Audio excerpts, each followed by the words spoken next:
Seek him out. 5-0 G2. Remember, winner of this, straight through. 5-0, absolutely right. This is looking great. And I think if QBF won that 3 vs 1 Kenny, they would rack up a few rounds. But still, a second bite of the cherry here as we go into round number 6. Another gun round for the Waterfalls, the AWP, but they are chasing hard. As you can see, no one buying a helmet on the CT side. That's not a big deal against the AKs, but it's indicative as to where they're at right now. They're not feeling too comfortable. Got a couple of kits. The utility's okay.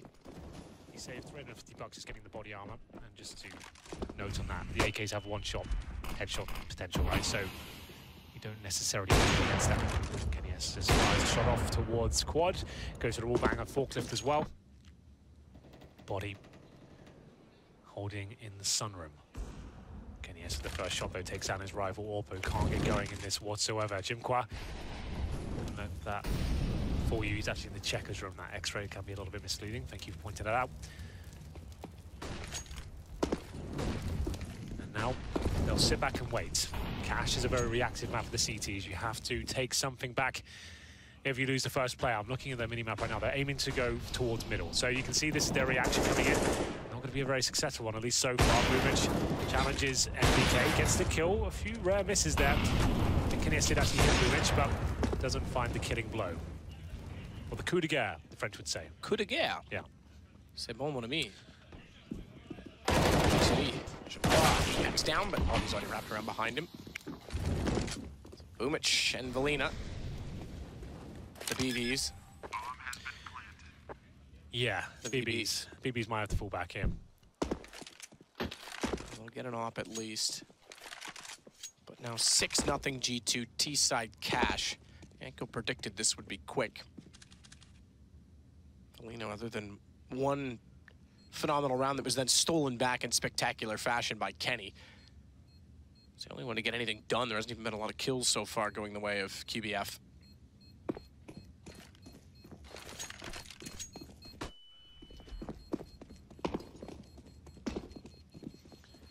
Well then, Blumench, 15 HP, like we said, he got legged up in the middle. I like that from QBF though, they at least tried to be reactive there. They did lose the first pick, then focusing towards middle, they made a good call. Let's try and get a kill back in return. This is Waterfalls going down. They then rotate 3 players in towards middle.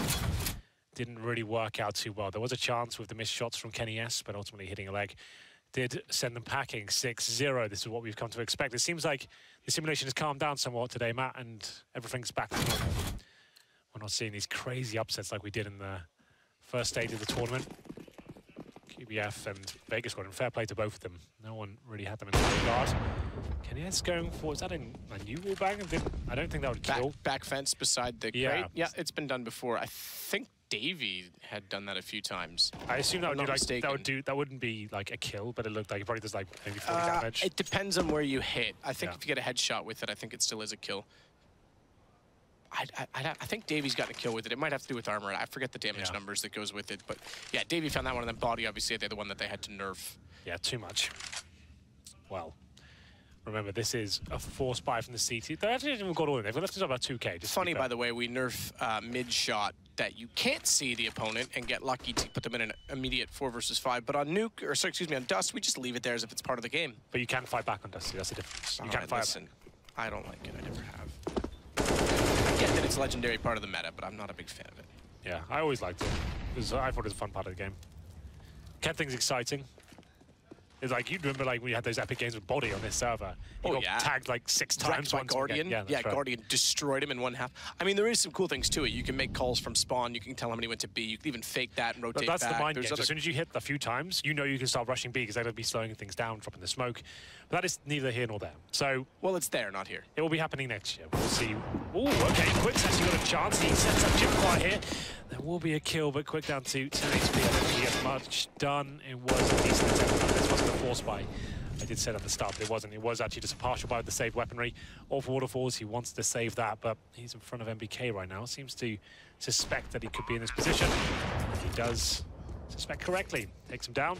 Probably survives as he makes his way towards the B-bomb site. 7-0 now for the G2 boys. It's much more like it from them. Looking likely to be our first team to be legends here. With the final kill, 2 kills in. Once again, he must be having one hell of a game. Yeah.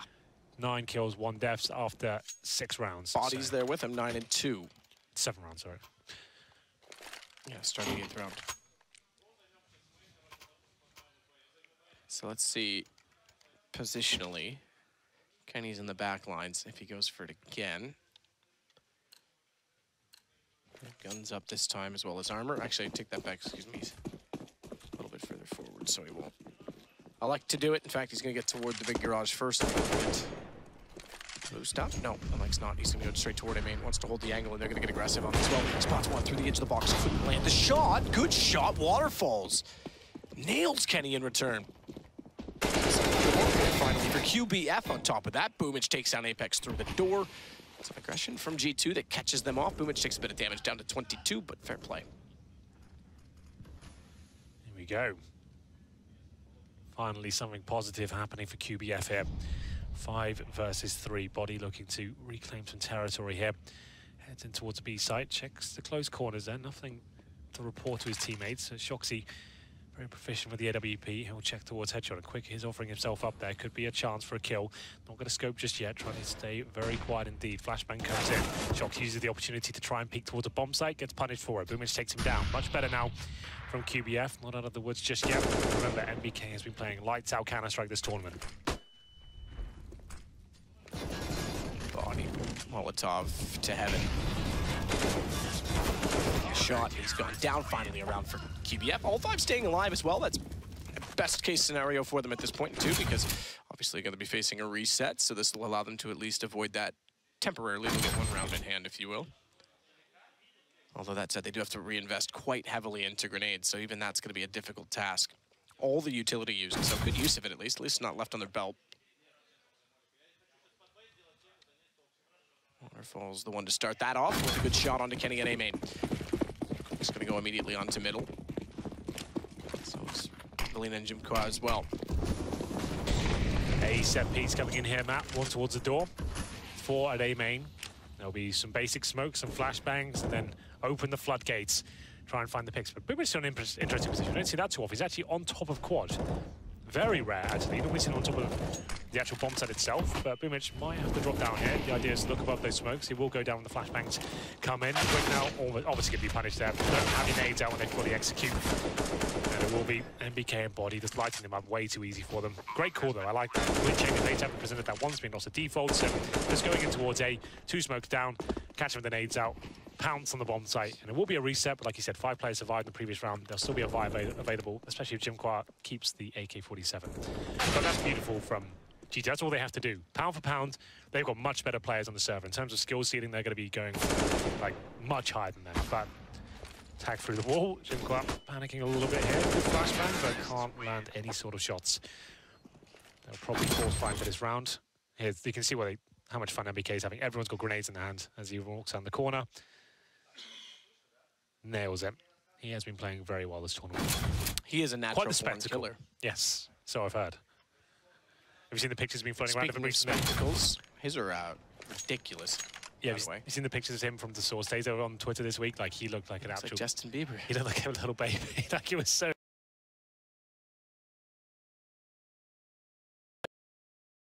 Against him, did you?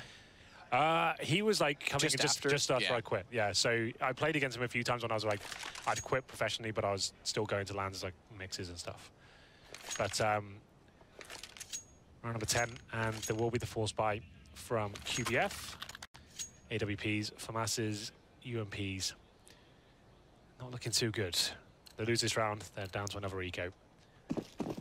Game after this, by the way. Oh, yes. Big one for today. Fnatic versus Astralis. That's going to be my game of the day, I think. I think that would be great. Predict. So Shock's going to boost up Apex. Very proficient mid player with a rifle. In fact, they're going to put Kenny up there as well. So they've got an AWP and an AK. AK to clear close. Kenny to hold the angle up. Z connector to make sure that no one can pounce and take advantage of them trying to clear close angles. Unfortunately, Apex only gets 1 on quick. Jimka got MBK as well, so it's actually the advantage. Apex going down to QBF.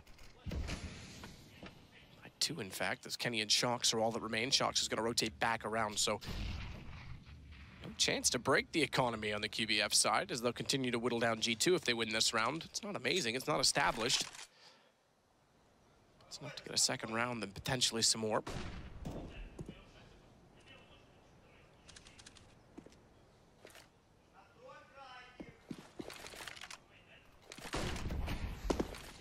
Aggressive from Kenny, he'll go with Shocks.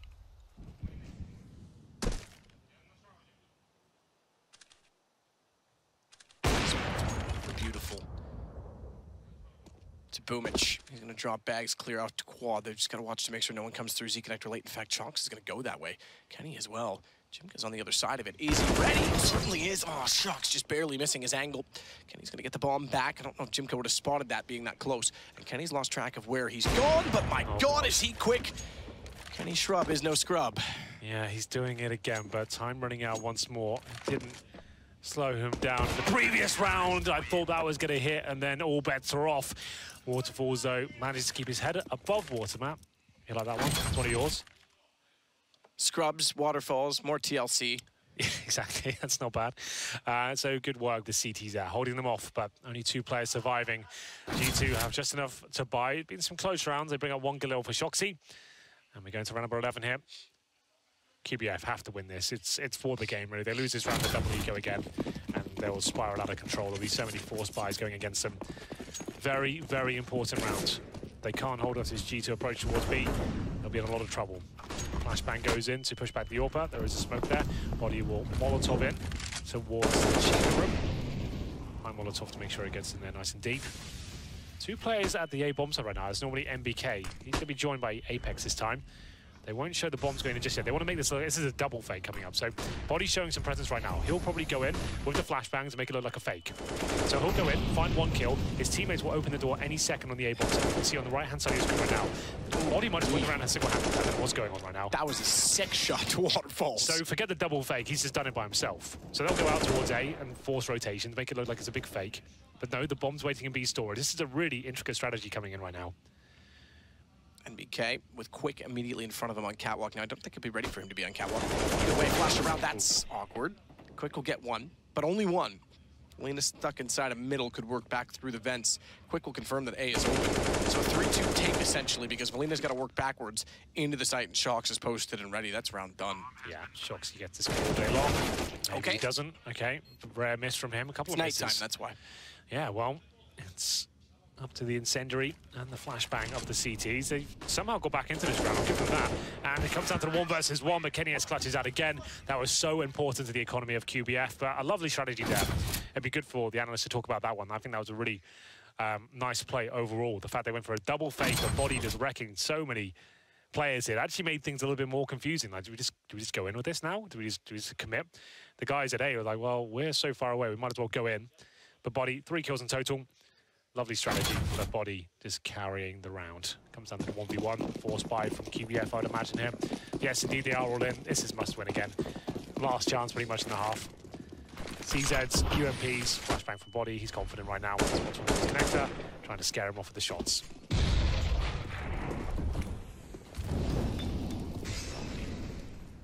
And Kenny. Both looking through smoke. Waterfalls out toward Toxic at B, or Sunroom, call it what you like. Smoke down. Kenny's going to stare at, make sure no one's pushed up. Takes a bit of the map away. Felina as well pushed out toward A main, is in an interesting position. So pistols, but close up. Something in it perhaps if G2 don't anticipate correctly, but they've gone so aggressive. Kenny certainly has an information that, or at least a suspicion that they have, given that deep smoke. So Shocks finds Felina. That's the first player that was getting aggressive. In fact, he decided to push all the way through A main, so Shocks was easily in position to take him down. Now the question is, how does Waterfalls get away from this? Kenny's going to try to back out. He did consider, that he was there, but he's given away the bomb because after they went inside events, he thought they were all gone. What a position inside checker. What a turn of the round as QBF suddenly are in a 4 versus 2. Shocks got one back and have the bomb, mind you. It's been recovered, but look at this position from Boomich. Easy. Yeah, it's a blunder from Kenny S. The fact he's got the bomb alone in that position when they haven't really cleared it out at all, it's a bit of a letdown there. But good flashbang, doesn't find the kill. Boomich does manage to get them back in the round. I did say that was last chance for QBF, and they will conquer. 2 AKs recovered, the UMP as well. Kenny S didn't have to check that area by himself because it slowed things right down. They had the huge lead and it all falls apart. Some mistakes starting to show. We saw that from Mouse Sports earlier. If you have this huge lead, you start to get too ahead of yourselves and maybe you get a bit carried away with the success you're having. Prime example of it there. Need to keep your wits about you. Kenny S looks a little bit guilty there at the end. He knows what he's done. And he's actually forced G2 on an eco now. That's not great news. That could actually end up at 9-6 half now. Ridiculous. Kenny stared there the entire first minute of the round, thinking that there was going to be one out there. When they got invent so cleanly, I think he thought, okay, maybe they didn't push up. Maybe I'm fine. He was not. So eco G2's off the back of a force buy is certainly promising for QBF. Chance to bring this to 9-4. G2's already won the T side. QBF certainly impressed me.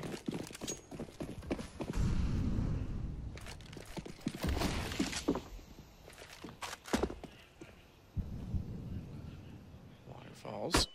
Positioned. Blind, though. Blind, but he's left alive. What a reaction. I thought he was going to stay back in the third. Fast mouse movements. Gets an assist at the very least, and quick is quick to get through the vent. He'll pick up the other 3. 9-4. This is actually looking like QBF could get back in this game. It was looking very bleak at one point. G2 still can't really buy here. They might have the eco for the last round. They can take a partial shot, but from what I can see, they're going all in. AK's Galils, maybe a few more compromises have to be made here. Yeah, 3 Galils. Okay, 2 Galils, 3 AKs. It's not awful in terms of the body with no head armor. And almost no grenades. They have 2 smoke, 3 flashbangs. That is it for the entire round. So they might have been better off waiting for the next one. They'll probably go for that fast A approach again. Yeah, it is. So 4 towards A main. 1 at the door. This was very successful before. Let's see if it has similar success. Boomage coming for the fast flank behind them. Watch out for that. He's actually going to spray a few down. Or get shut back immediately. Good read Shocks. That's pretty impressive for him to get that far that quickly. Did he do the jump, do you think? Maybe he nailed that? I'm not sure. It was very quick. Jimka's in the vents. It's possible he just got a straight boost. Yeah, probably did. Yeah, to hit that jump would be remarkable. They're going to do it again. They did a phase, though. Doesn't matter. Quick's going to send Jimka. Body's there. We spotted him. Definitely spotted him. Body sees him in return. That's, oh, it should have been 2 with Quick low as well. Should have been. Going to be the case, so 3 versus 3. Quick low. 1 smoke remaining for G2. They'll probably use that at highway. It's Valina. SMG in hand. Not perfect, but still a close range. As long as he plays the angle correctly, he'll be fine. There's the smoke coming in towards highway, as mentioned. 1 flashbang will probably do it. I'll produce that. I'm going to go for that. Valina goes down. Nothing picked up, and Quick, remember, he's low HP. Flashes the bomb site and try and do what he can here. He might get 1. There's the 1. Probably gets traded, but playing sensibly. Let's go. Quick is going to try and sneak up behind the forklift. Okay. He was going to push past it. I don't know if he intended to or not and lost track of where he was, but he definitely got shut down. Waterfalls gets the return kill. One-on-one with Shocks, and Shocks prevails. Of course he does. The master of clutches. You've seen it so many times on this map, him outsmarting people in certain positions. It's another prime example of what he's capable of. It was a difficult buy for G2 there. Like I said, Galils, AK almost no utility, and they come out on top. Wasn't the cleanest of rounds, but they'll take it. And still money available for QBF in the final round here, but G2 hunting for 11-4. If you are just joining us, this is to decide who goes to legend status first in the tournament. Both teams on 2-0. If you haven't heard of QB5 before, I don't blame you. No one's really heard of them before this event, and they've set the world on fire with some of their results, and up there with 2-0s. Who would have thought? Aggressive play now from Quick as he goes towards Squeaky Door. Shocks here, just about. Taking down the 60 HP. 5-4, like we said, a reactive map here on Cash. You'd expect the CT to try and push in response, and Boomage would do just that, but surely meets its demise, and indeed he does, courtesy of a bullet to the head from Shoxy.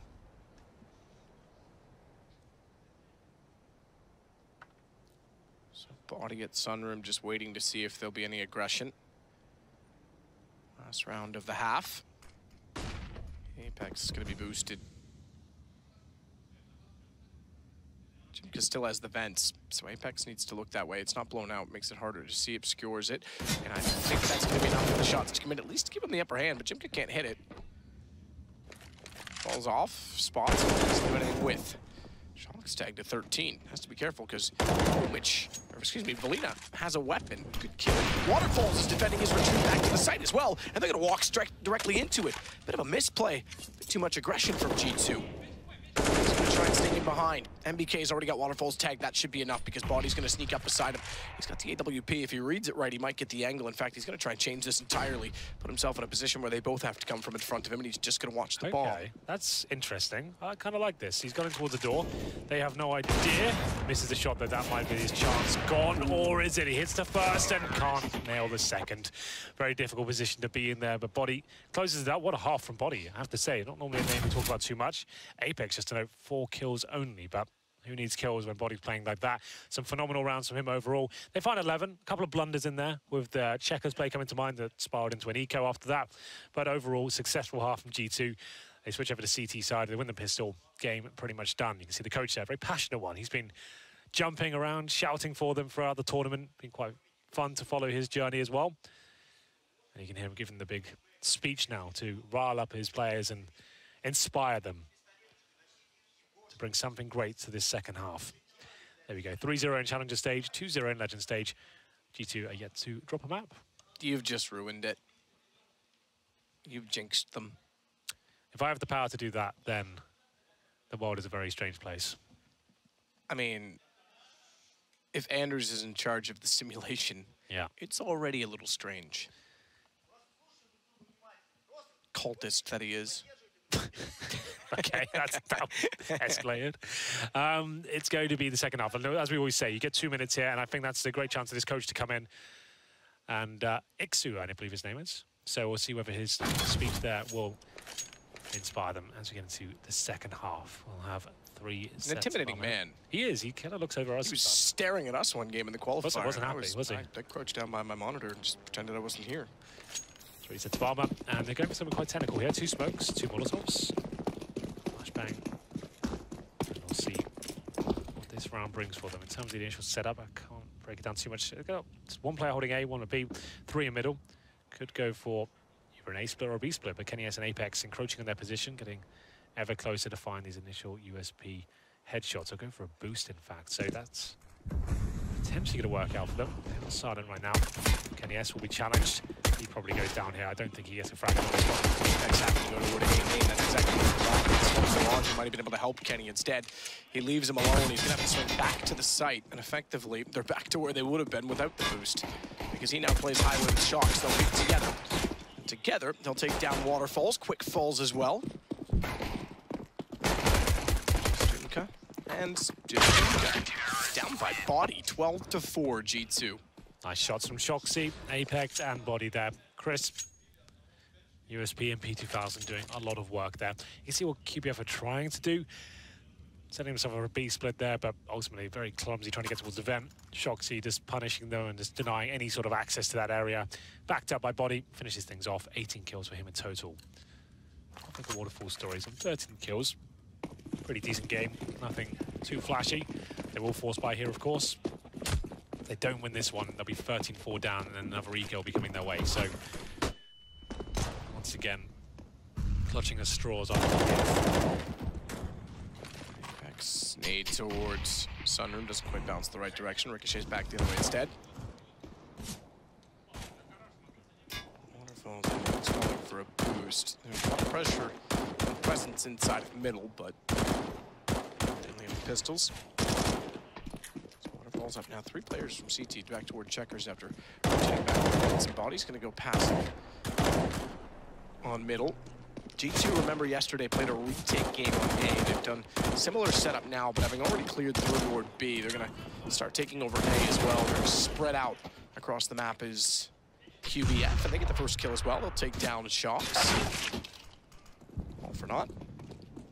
Boomich immediately after Quick. It's gone low. Waterfall still manages to step up, but it's Apex to spray number 2. That's all he gets. This is all right. This could be a bomb plan at the very least. Waterfalls! What a shot to get down MBK. It wasn't quite the headshot, but by getting aggressive, not only did he preserve his teammate to get the plant, he got the kill, and now Body has to clutch this back. Again, what can he do here? He has got a decent position. It almost certainly takes down Quick. Low HP, 1 versus 1 now. Waterfalls with the M4A4. looking for the ace, Matthew. Can he pull this one off? I think Bodies goes for the full defuse. Apparently not, wins the round. That was unfortunate for Waterfalls after such a performance there to get so many kills. He's been so good for QBF. That might be the last chance. Not going to work out. Body and Suicide, I think that's 20 kills now. It is indeed 20 for 9. What a game from him. They've got 3K per player. Waterfalls a little bit more. He didn't go all in on that second round. Fourth buy. Did they go for a buy? We'll find out. Apex doing some good work at the start of the round, but Waterfalls firing back with that Desert Eagle. They are going to force it. Why not? They have to at this point. 13-4, 2 AKs, a couple of pistols. Felina, the Eagle. 3 AKs total. It's not an awful buy. Let's see if he finds any sort of success here. Top of the drop, Shocks to push up. Boomage down, nice shot, quick. Grab the AK from his deceased teammate. Tank down to 48, still gonna try and re-peek. Lights them up. How perfect is that? Goes for one. Both happen to be there. Headshot on Valina, and Waterfalls is standing in the same position, so it's all too easy.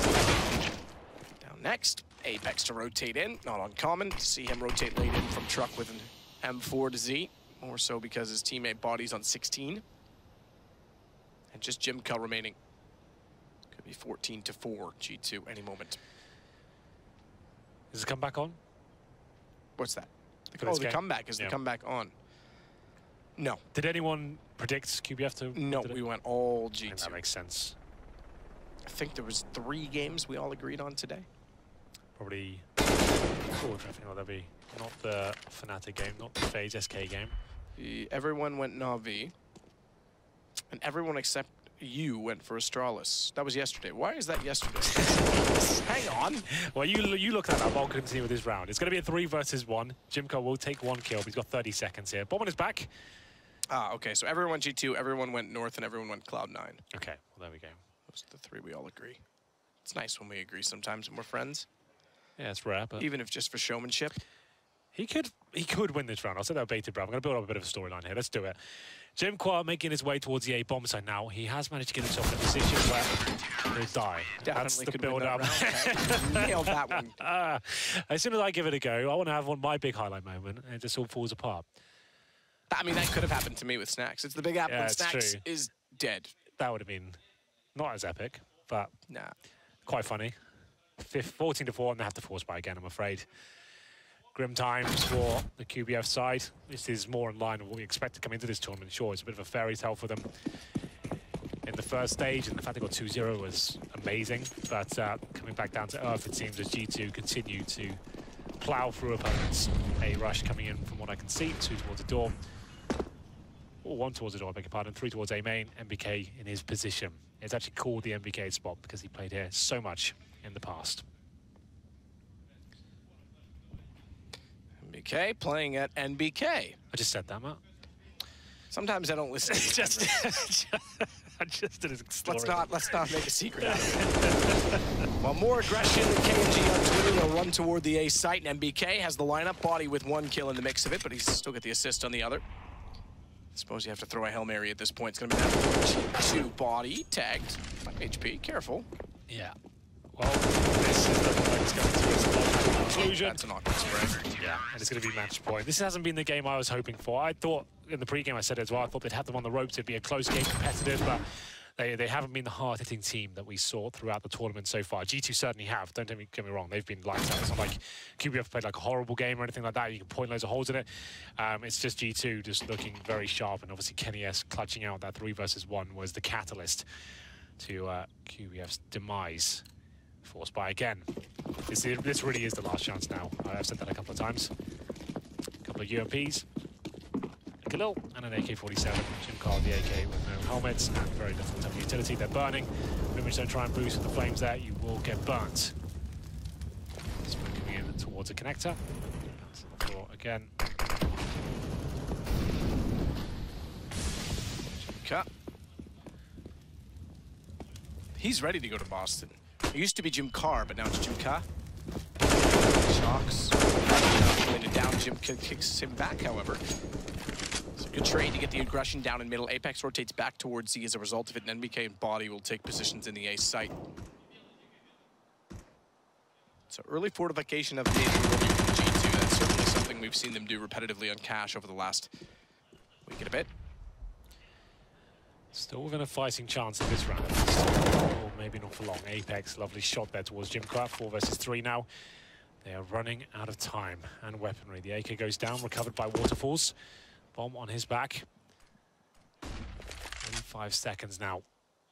As we'll see if QBF have anything left in the tank. I'm not sure they do. They'll set themselves up for... Is this a fake towards B? Not much of one. kennyS will just devour quick and fall back.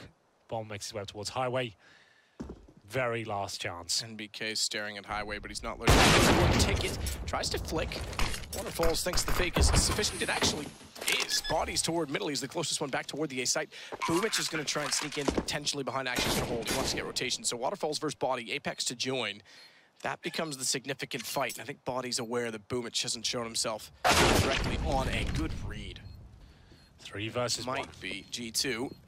Boston. Missed shot. Waterfall certainly makes that likely because I know exactly where he is. And down he goes. It's going to be G2, our first team. A challenger team now 6-0 into the Boston playoffs. Yeah, that's more like it from G2. Now they're looking deadly. They're looking like they want to take this major. This is the team we always wanted to see. This kind of performance is always scary to watch. kennyS is fired up, NBK playing well, and Shoxy finally showing some good form. First time legend status for Body. It's the first time in ages for Shox. Believe that or not. It's been since mid-2015 that he was a legend, which is incredible considering the skill he possesses. QBF will still have 2 more chances at it. They'll sit 2-1, and again, they'll play tomorrow morning.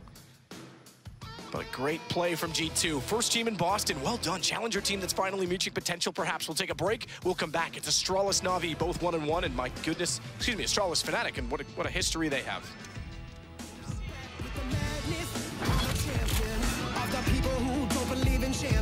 I got nothing but dreams inside. I got nothing but dreams. I'm just young enough to still believe. We're young enough not to know what to believe in. Young enough not to know what to believe in. Yeah.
with G2 versus Quantum, Belator, Fire. Who would have thought this would be the first 2-0 game? Kenny's able to spot 3 HP as he gets away on the AWP's bot space, but Boomich is going directly toward Kenny. Yes!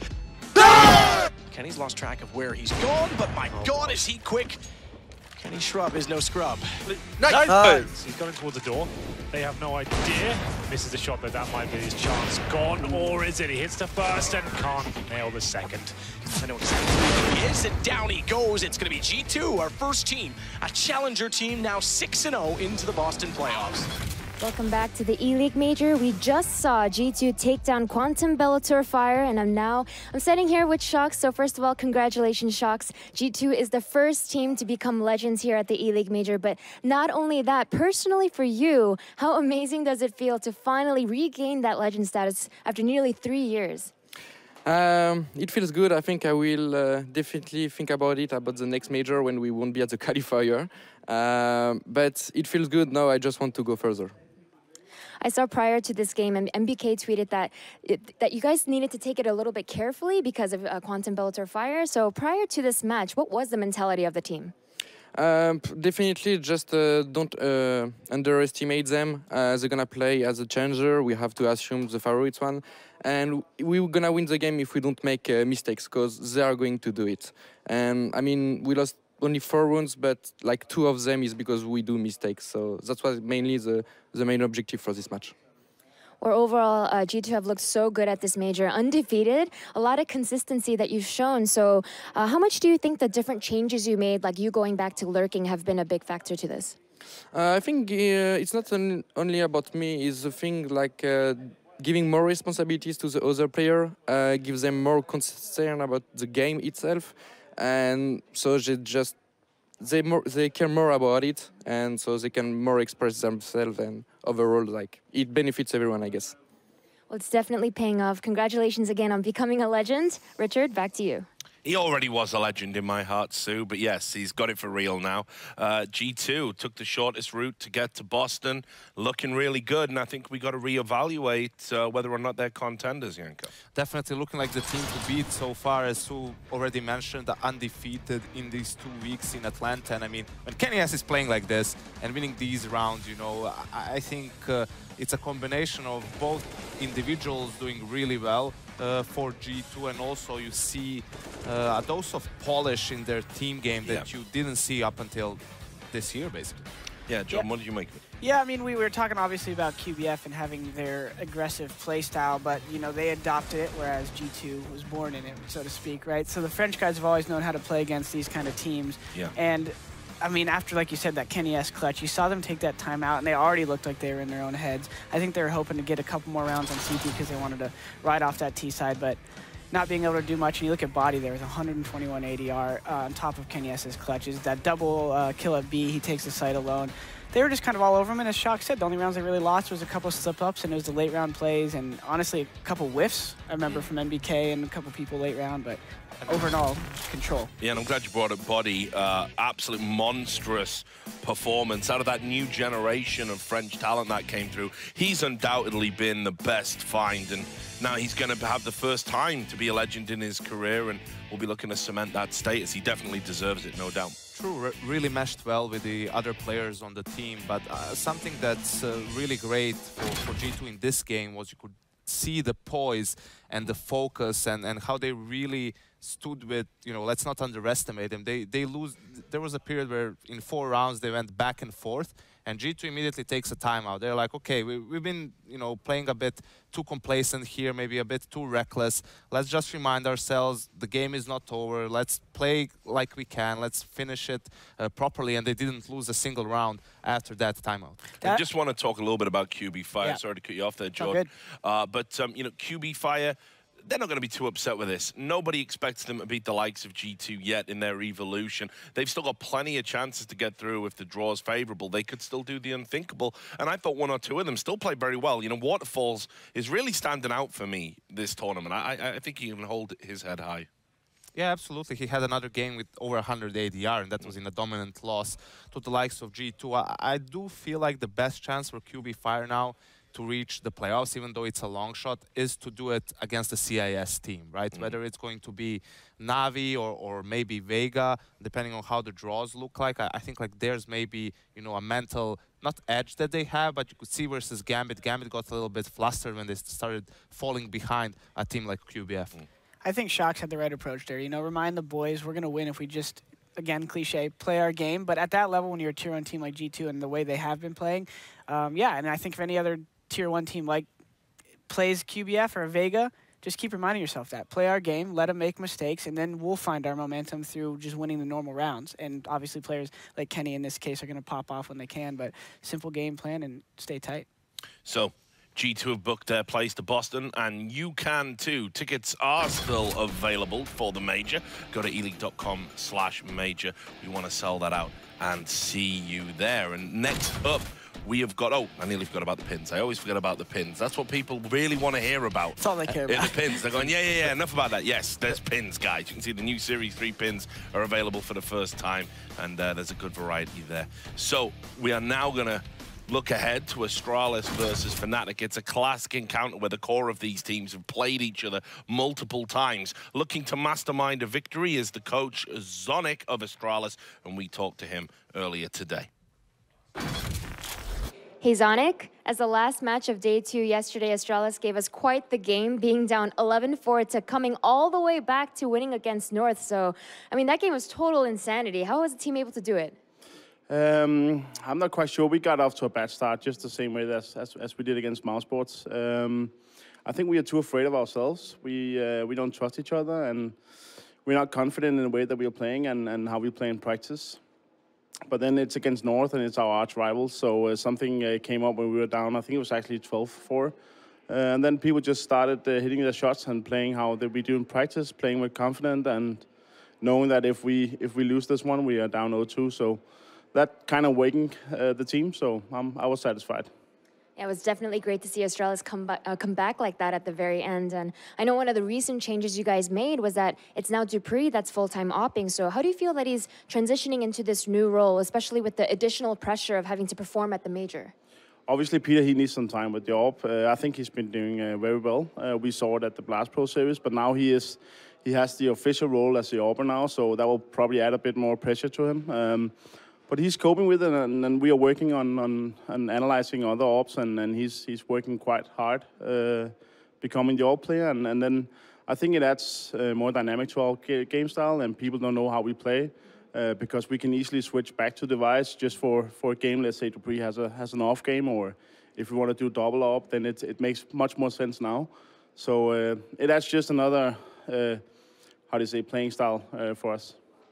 Well, I know just earlier you mentioned that an arch rival for you guys was North, but in my opinion, you have another rival as well in your upcoming matchup against Fnatic. And so what are your thoughts? Because there's just so much history there with Astralis' core and Dupree, Device, Zipix, and Fnatic's core as well. Have you asked me like since 6 months ago, I would have been pretty satisfied with this draw, but it looks like Fnatic has found their way back, or at least are doing it right now. I think that the way that they're approaching CS is the right way, and it probably took some time and a couple of changes for them, but it looks like Golden has helped the team and Jumpy as well, probably their coach, by convincing some of the old school players like JW and Flusher how to maybe change their style, and they look like a solid team and are definitely a dark horse for the whole tournament, in my opinion. I think it's definitely going to be an exciting matchup. Best of luck today, and we'll see how it goes. Thank you. One of the true legends of the game there, who has transitioned into becoming a very successful coach. And what a group of players he's had to work with. This Astralis team, amazing on paper. They've had some problems outside of the game, most notably Device's health, but they're growing into this tournament. Terrible first day, but came back against North, and they're going to be looking to build on that. True, looked like a terrible second day as well, the way that Train game versus North started out, but they somehow, as Zonic pointed out, found their form, and it seems like they just have a mental edge when it comes to this domestic header against North. I think for Astralis, it's too early to tell how they are actually going to look. Obviously, if they can replicate the performance from that second half, when the team play was on point and when they were hitting their shots, they're going to be a very, very dangerous team. But I'm not convinced yet that they can pull that off on a consistent basis. What do you think of these guys, Jordan? Yeah, I'm kind of following Zonic's train of thought here. I think the matchup would have been much easier a couple months back. I think it's right for them to say if JW and Flesha need to change their playstyle, because Astralis' playstyle just, they stop those stupid smoke plays. They're super fundamentally sound on their defaults on T side, and I think if Fnatic tries to do too much gimmicks, they're gonna find out fast that it doesn't work. So I'm kind of curious to see what map we land on, because I think on most maps Astralis has the edge, but maybe Train Fnatic can get by, but I don't know if they're going to let that through with yesterday's Well, match. let's talk about Fnatic. I'll stay with you for this, Jordan. I know you know these players inside out. The core of this team were the greats of that all-conquering 2015 Fnatic side, some of the most decorated players in the game. It's a very different kind of Fnatic these days, though.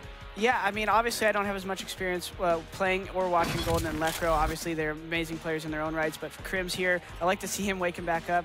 He's always been one of the scariest people to play against, but obviously not talked about as much maybe as Flesha or Olaf in the past. But I think it's cool to see them evolving, because you've always known Crim's is kind of the stay-at-home player and JW's walking through smokes, but they have kind of changed up their spots on maps. They're kind of doing things a little bit different, but either way, these guys are so ready to take down anybody when they're on point, and it's going to be cool to watch them. Yeah, and I'm glad you brought up Crims. I mean, this is a guy who has just been so solid throughout his career. Not always flashy, not always spectacular, but he can lock down a bomb site by himself on CT. He'll get you a trade kill on T. He does his job impeccably. That's the thing. We have seen a resurgence of Crims, but it's not the old Crims that you only remember him for the CT side, or mostly for the CT side, and having those great holds and being a passive player. Actually, on the T side, he seems to have assumed more of a role of a star player. In some of the rounds, he is the guy who comes in, you know, second and really opens up the bomb site and has some of the,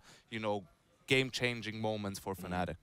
Yeah, I mean, just this two lineups as well going at it. It's a classic matchup. I think the core of these teams have sort of met each other so many times on LAN. It's something like insane, isn't it? Oh, like wow. close to 100 times or something. Yeah, it's over 100 maps, both combined online and LAN play. But, you know, you look at the cores of these teams. You have JW, Flasha, Crims on Fnatic, and Zipex, Dupree, and Device on the other hand. These guys have been playing on the same team since, you know, 2013 probably even, so that's a long time, and obviously a lot of rivalries. When Astralis was TSM, for example, and Fnatic was really dominant, there was a stretch of a couple of tournaments where they couldn't figure out how to beat the Danes. So there's been a lot of back and forth in this rivalry, which team was coming out on top. And there's a much bigger thing going on here, Jordan. Of course, we know that Swedish CS, it has took a bit of a hit lately. You know, when you first started playing, it was everybody wanted to be Swedish. Yeah. They've dominated the game for so many years, but there has been a changing of the guard. And you can see here, JW's acknowledging it. You know, we're playing Astralis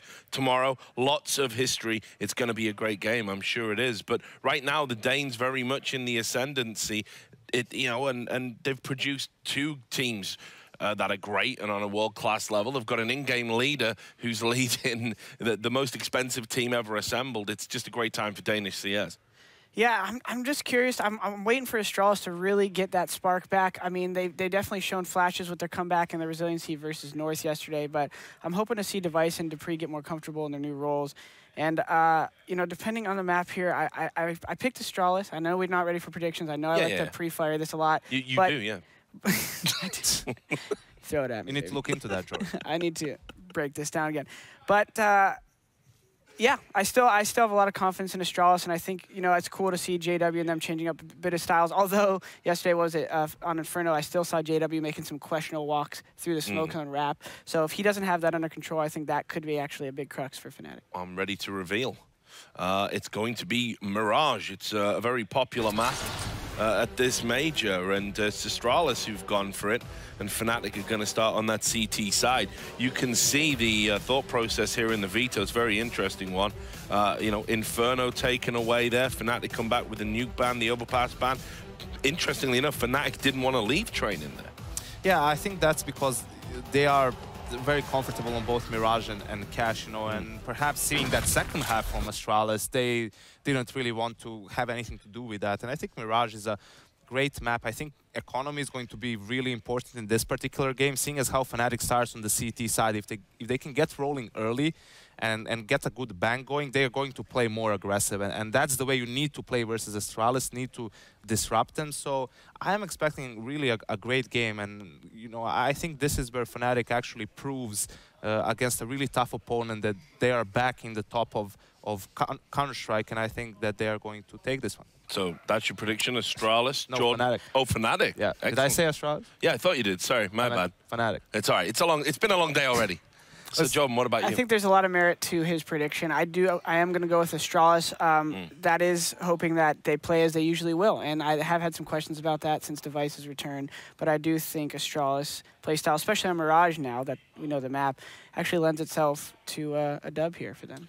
All right, well, we'll see if you're right. And you can tell me whether or not I was wrong or Yanko said it or whatever on social media. Yes, that's what we like. We all love a bit of Twitter. I'm always right. Yeah, you are always right, Yanko. I'm Especially always today, right? Yeah, and especially today, I love a bit of Twitter. But there's all sorts of social media you can use. I think MySpace is one, right? The kids are using that still, aren't they? So get at us at eLeague TV. We're now going to go to a break. And when we come back, we're going to have Anders and Moses bringing you Astralis versus Fnatic. You do not want to miss this. I got rage every day on the inside. The only thing I do is sit around and kill time. I'm trying to blow out the pilot light.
Bleacher Report connects you to the stories, teams, athletes, and moments that matter in sports culture. Download the free Bleacher Report app now. Moses, we're here at the Boost Mobile casting desk, and it's about to get a little bit crazy. Astralis versus Fnatic. What do you think about that? I mean, you want to talk about esports culture right off the bat. We have two of the greatest cores to ever play the game of Counter-Strike, the Swedish core of Fnatic, Danish core of Astralis, the three players, dupreeh, Zipnik's Device, and then you have flusha, JW, and Crims. Those guys have been involved in some of the best games, the best tournaments we've ever had. They've both squads have hoisted multiple trophies over the years. This is just like a really cool classic head-to-head rivalry. I very much look forward to it. I hope they're all warmed up. I was out in the green room listening to a bit of music, and I was getting warmed up. And what were you listening to? Just, you know, some old classic tunes. I'll introduce them to you later. You won't know them, I think. All right. We'll get in there. Then, you know, as we've been talking about, I was reading Twitter, and then I really got warmed up, you know? Yeah, Twitter, you know, yeah, it got me in the mood as well. It made me think that someone could make a show where, you know, you take people who have Twitter arguments and you fly them in and you have like an octagon, and then they can sort of like, you know, you can sort of like rehearse the whole thing and fight it out, you know? We could call it social media showdown? Or By the Evidence with Richard Lewis. Yes, indeed.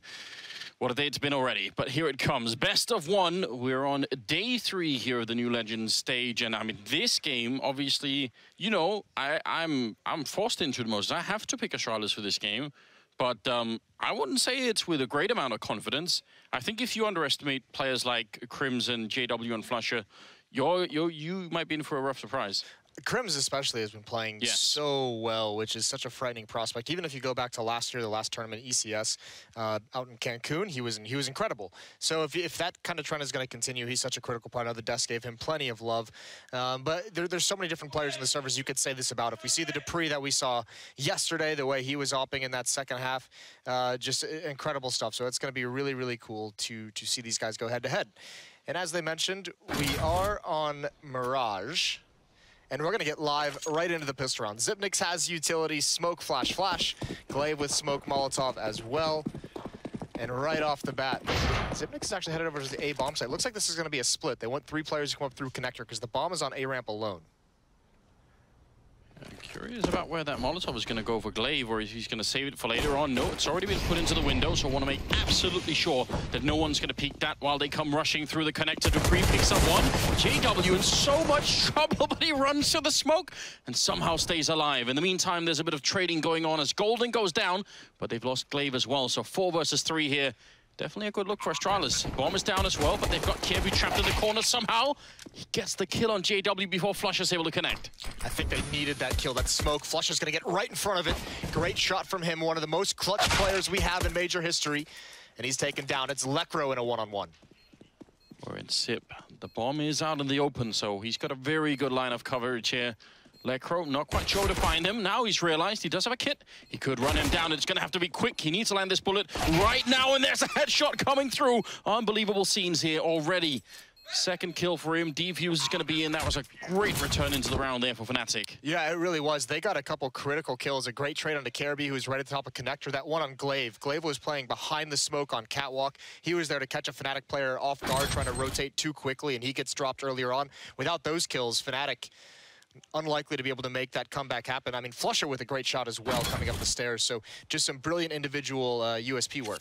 Yeah, there were more than just a couple of things in that round. I mean, JW escaping through the smoke, Kirby getting the kill on him right before flusha got him. Like, there were so many little things that could have tilted that round in one way or the other. But great start here for the Swedes.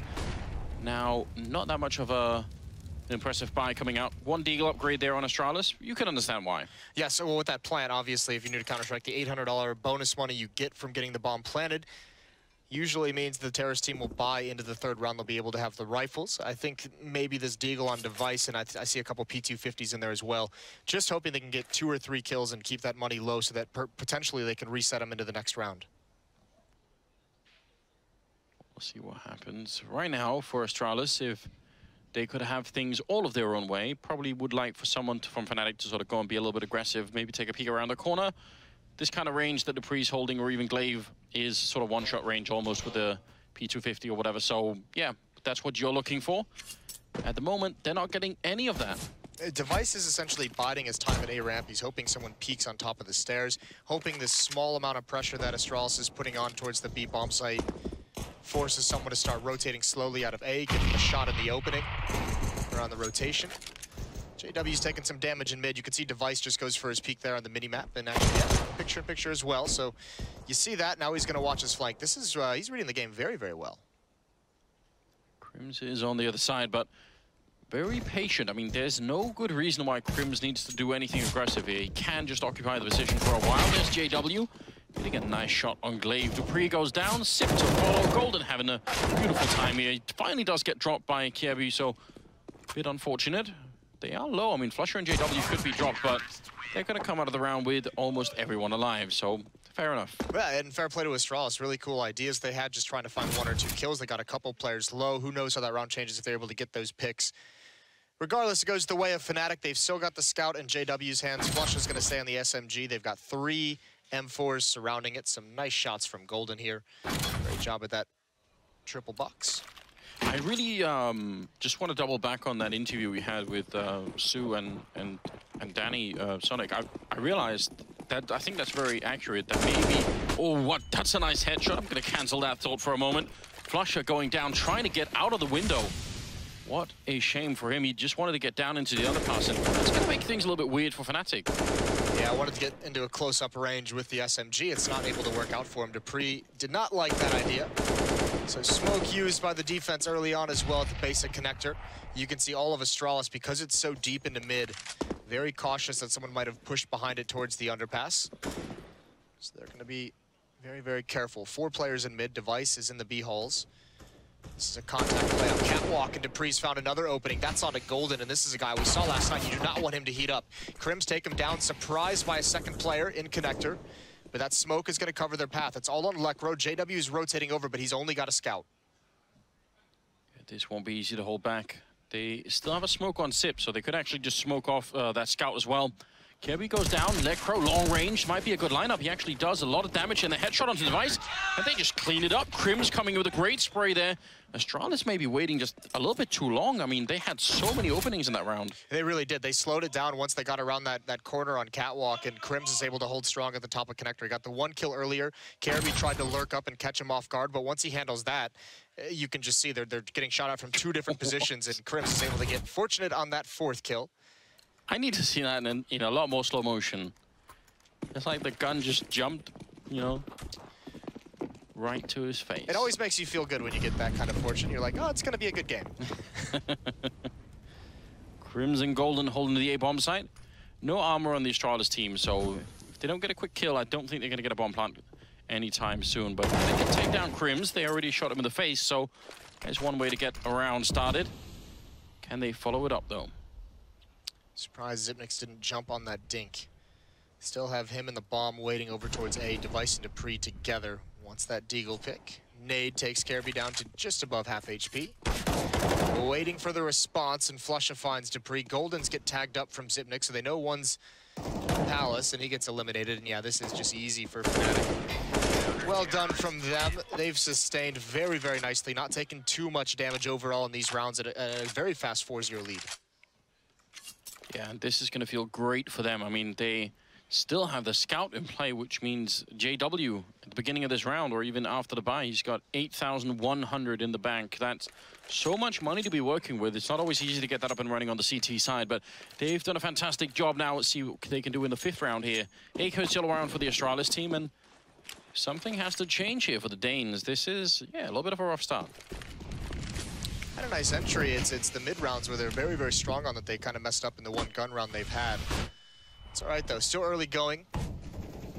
Scouted window stuck behind the smoke. Crims again going to be in connector. You can see JW more and more bold, finding a gap in the smoke, takes a shot, almost lands the tag. Now he's got to back away. He knows where the response is coming from. Another smoke in towards window room as well as utility is being spent. Lekro boosted up on that box in the middle. People tend to check it, but if there's just a tiny distraction, that might be one of the first things that go. There's a little bit of a peek coming in. Dupree was looking for it, but then it hit the shot. JW goes down. Might not be the biggest loss there. That is just the scout gone. Still a 4-on-4 with about a minute left. What it does do, it provide a gap in the defense. So can Astralis take advantage of this? Flusha is right behind the smoke. Lekro is going to double up with him on Catwalk.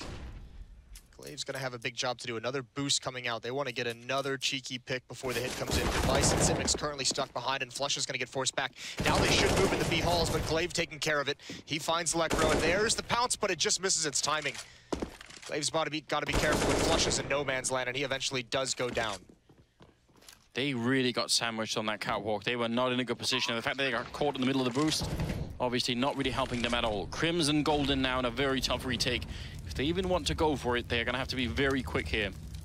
Need a kill within the next couple of seconds. Otherwise, it's probably better to just back off and could try and get some exits. That would definitely hurt Astralis a lot if they could take down, you know, 3 members or 4 in this exit situation. But it looks like they are slowly backing off. So Astralis get to put a round on the board, and yeah, that worked out very well with the timing. Yeah, this is a smart decision, though, from Fnatic to just back off and save plenty of money in the bank, and this is just going to help that situation. So another strong buy. Astralis is going to have to burn through a lot of the opposition's cash.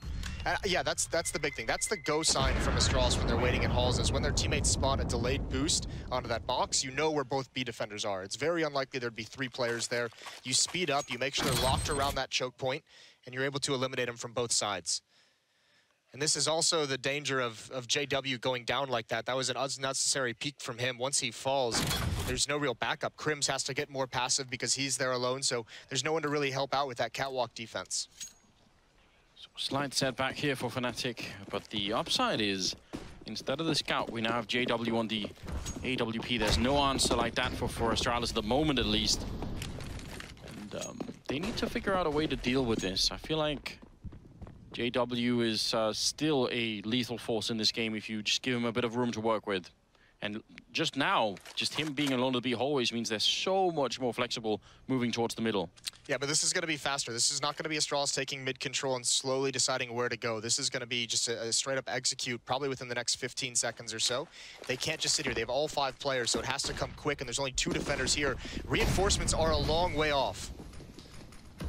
See how it goes. Crims and Golden on the bomb side. They might be in a little bit of trouble. Crims with a great spray, finds the headshot on the 3rd. Deagle comes in and Crims takes down 4. What a great sequence.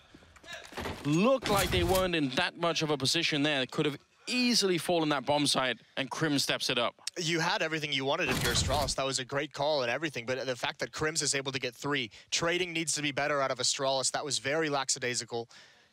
I mean, he cannot get that many kills in that situation. We're going to see a pause out of Astralis. Remember yesterday as well, their first half was very, very rough, and they had to make a huge comeback. You can't be doing that 2 rounds in a row. And I mean, dupreeh gets blinded, fair play, but Device or dupreeh, one of them needs to get that kill. Yeah, it didn't even look like there was much backup from Golden for a while there, so yeah, absolutely unacceptable. I think that's the flashbang that blinded dupreeh, is he had that out in his hand, so it was Crims against the world for a good 3-4 seconds. Very impressive, obviously. 5-1. And just to recap as well, Crims has got 11 kills and only 2 deaths. So obviously, 4 of them from that round, but still, that is a very good way to get started. By the way, he got 4 kills in the 3rd round when he was playing top connector. So a pair of quad kill rounds already in this game for him, only 6 rounds in. Plenty of time to get, you know, 4 or 5 more if he wants to. It seems like it's about time that Crims started to make his way back to that level. Like, that was the underrated effect of, we always talk about the old roster and that dynasty that was established, and you know the conversation's rightfully going to be a lot around how good Olaf was, but Crims was, you know, the quiet rock of that team that just allowed them to do so much aggression on other portions of the map, so he deserves his own attention for his unique play style. Might be an easy kill here. He's got the lineup. Saw the shadow or the gun barrel there and almost got the pre-fire in. A lot of mid-control this time for Astralis, and they haven't always made the best use of it, so we'll see if it's going to be different here. JW to take down Kjaerbye, and no chance for a refrag at all. This is the tough part about a buy like this from Astralis is, since they're low on utility, you have to take risks somewhere, right? You can't flash every single corner, you can't have everything smoked off the way we've seen them do in the past, so Kjaerbye just kind of has to take the risk, walks right into an op shot. There's no smokes on this upcoming hit as well, by the way. So JW, who's in window room with that AWP, when he rotates over, he's going to have a clear line of sight. 3 flashbangs, 1 Molotov. Another great utility timing for Golden, the flashbang in the previous round. Molotov here slows Astralis down even more. They're just going to walk up until spotted. Flashbang over. Molotov under porch. Golden doesn't even have to peek yet. No, we can just wait until they step in the line of fire from JW. That's those smokes you come back and talk about. There's a grenade in. He does go down right afterwards, but still, how are they going to cross it? Flusher does go down to dupreeh, so now it's a 3-on-3. dupreeh still roaming around on the other side. Sip winning the fight against Crims somehow. And JW backing off. I'm a little bit shocked that Fnatic didn't try and use that crossfire to slightly further their advantage. Now 2-on-3, and the bomb has gone down. They're all running into the middle. How, well, nearly. Glaive is going to stick around. I'm kind of glad to see that, but how are they going to expect this from Fnatic? It's going to be tough. Glaive needs to stay alive. Low HP, can't get picked off by Leopard. He goes for the fight, hits a stunning headshot, and JW's got to back away. Just a couple missed kills. We talked about how good Crims was playing. He missed a shot on someone jumping over on top of the stairs. JW as well missed his op cross into the bomb site. And that's what allows Astralis to get that plant down. So smallest of margins here in this round, and it's going to be a second for Astralis, eliminating 4 players as well, forcing plenty of revives. Zipnix, I think, is looking for JW. And he almost found him at the end, actually. Could have been happening. That would have been a great rifle to take away from them. See, when Golden gets that first kill, I wonder why he doesn't just sort of stick around behind, because then they have to go and find him, right? The fact that he continues to fight against Zip means suddenly they're a bit more open to try and take the rest of the bomb site. So that's I think it's a slight misstep on his part. Yeah, it is, certainly. It's tough to control yourself in that kind of scenario as well. But, I mean, even so, Fnatic still had the advantage on that cross and just, like I said, a couple missed shots. So that's unfortunate for them. Regardless, they still have the op in JW's hands. All that money is finally gone. Everyone on Fnatic, you can see below $1,000 in the bank. All right, now, still not seeing that much aggression out of the Fnatic team. I guess it's been working for them so far, in fact. Now they're starting to rotate a couple of people over towards the B bomb site, maybe feeling a bit of pressure there. Kirby is out and making a lot of noise while the rest of Astralis are over at the A site. So if this keeps working, if he's going to stay alive for another 5 seconds, it's going to get rough on the A bomb side. That's where all the action is going to be. He does go down, maybe overextending a bit. Crims, oh, they're not checking the stairs, and he gets a kill.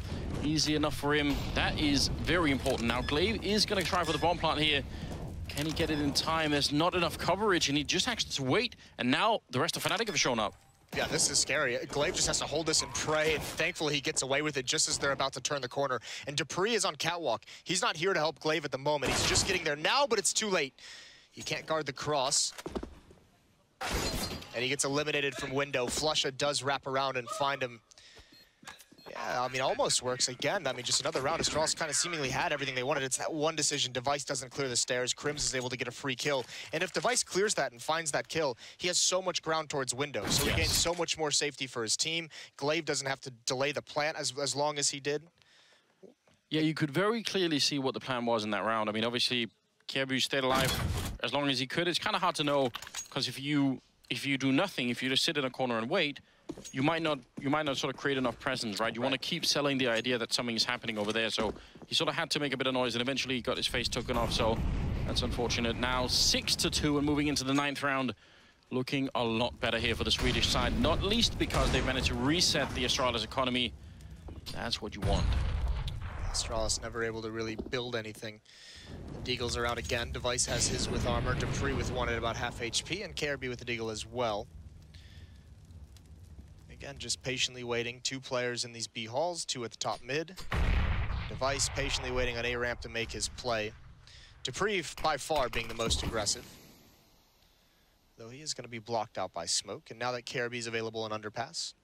So again, it's all about kills. Obviously, winning this round would be phenomenal for Astralis if they'd be able to pull it off, some kind of miraculous shots, but Crims is still just on a tear, and Glaive doesn't want to swing out too wide. Doesn't aggressively chase down that trade. Golden has some pressure put on him, and there's another peek from Crims, and he hasn't taken a point of damage. He's finding all the timings at the moment, really feeling the game well. Just gets dinked in the face, and dupreeh chiming in on a flush over at the B bomb site, so they're causing some holes in the defense, but quickly Fnatic is able to shut him down with no real progress made. When I'm hearing Jumpy, I think it is, shouting a little bit in the background. I like that, because someone has to match Sonic on the other team, so... Zonic hasn't had a whole lot to cheer about in this game quite yet, and I know Jumpy, looking over there as the match was, as everyone was setting up and about to go live, Jumpy was giving a nice little pregame speech to his team. Had something prepared, I think. Like that. I mean, whatever it is, seems to be working right about now. 7-2 the scoreline. Early days, but I would say this is trending very much in the right direction for the Fnatic team. Oh, smoke block with the Molotov. We love seeing that. It's supposed to bounce into the back wall and then back out to block JW. And Astralis won't know this. A very clever play coming out here from the Swedes. A much underrated tactic. You should know it now. Kirby did spot into window. He saw briefly from his POV, but I'm not sure if he realized that smoke was deep. Doesn't matter either way. Crosses with safety and puts up another smoke. So JW again blocked off, although he is going to try and find a corner. Oh my god. That's a nice nade. That might as well have been a landmine. Yeah, that was really, really good. Look at the stack over at the A ramp is what I'm looking at, though. Crims and Golden are combined to shut down Zipnix and Dupree. This can be very, very deadly. If they don't clear this, there's the flashbang in. That's a great shot from Golden, and they've done it. Dupree has an AWP, the worst possible weapon to try and attack this. He has to rely on his teammates coming from Connector, and at the moment they're blocked off by smoke, and the rotations from Fnatic are here as well. Even worse for Dupree. They don't even realize that Crims is in the corner. Are they going to guess? Glaive goes down. Golden waiting for it, and as you can tell, Dupree, he's just, all of his focus was on that one player at the ramp, so nobody goes down here for Fnatic, just shutting down the Danish side and making it 8-2. This is very impressive. They've done a remarkable job, not just in winning the rounds, but keeping everyone alive, denying the bomb plants. I mean, there are a lot of factors here that go into this being quite a big lead right now. They've responded. They haven't let Astralis string 2 rounds together still. They had a small trade back and forth earlier in the half, and that's about it. So back onto the pistols, and Fnatic making this look real, real good. Some very cool setups, some very cool responses. And obviously, Crim's playing lights out at the moment. 15 kills for him in 10 rounds.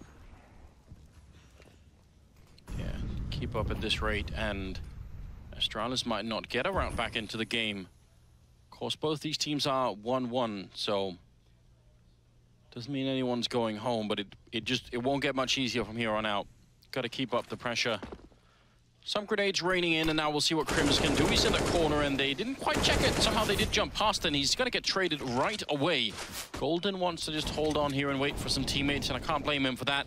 It's not the end of the world if you allow the bomb to go down. Just make sure you don't lose too many rifles in a game like this or in a round like this. Trying to see if they could maybe make it work. Kirby and Glaive both going down, leaving Device in the back corner, and he does actually do a little bit of damage onto Golden, but ultimately, it'll be another round. Yeah, very nice from Fnatic. You're exactly right. They're going to be fine with the bomb going down. Like you said, they don't care about that bonus money at this point because the losing money has grown so large. So another full buy coming out of Astralis. Dupree is going to have that AWP, because that was a big conversation centering around this Astralis squad coming into this event. With Device kind of coming back, is Dupree going to remain on the AWP? He kind of stepped into that position to fill it in while Device was out with illness. And he's sticking to it coming here, and he looked great yesterday. Hasn't really gotten started in this game too much. 2-9.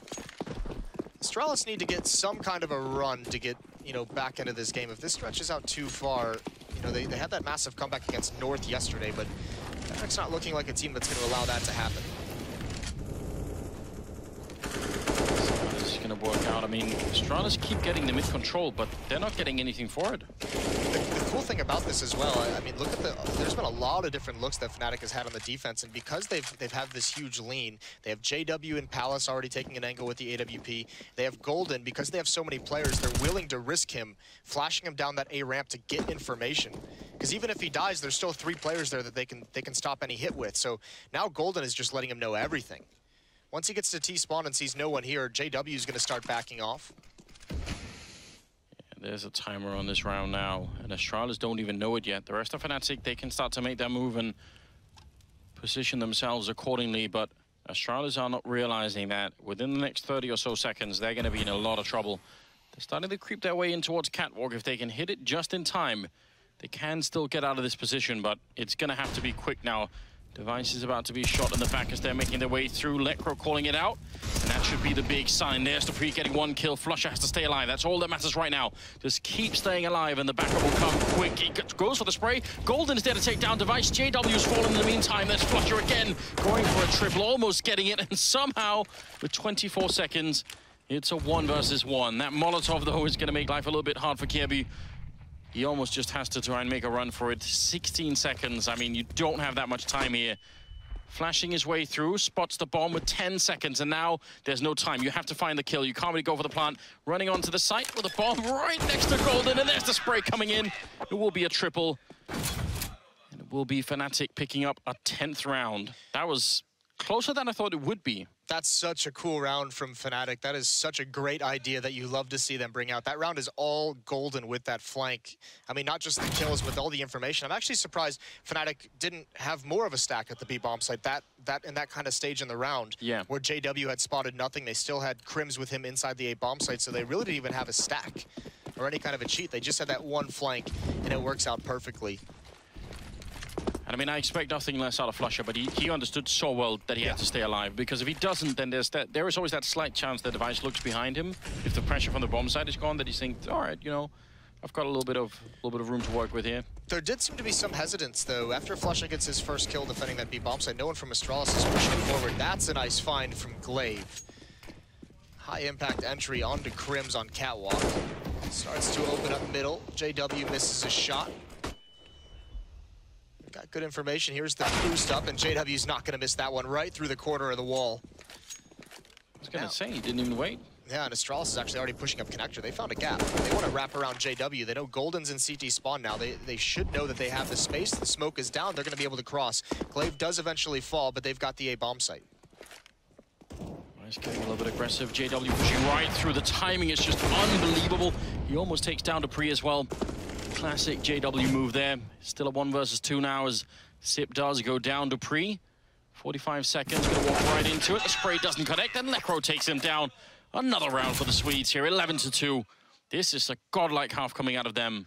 They seem almost unstoppable. They really do. Their rotations are so on point at the moment. They're always rotating into positions where Astralis is just not expecting it, and all of a sudden Astralis is, you know, players that you can see multiple times they've had players set up in connector, on catwalk, you know, jungle, where they're in position to really watch the flank and like watch for that second avenue of attack, but they're always found out. They're always caught off guard by the Fnatic players, where you'd think that kind of a lurker who has that advanced positioning would actually have the advantage.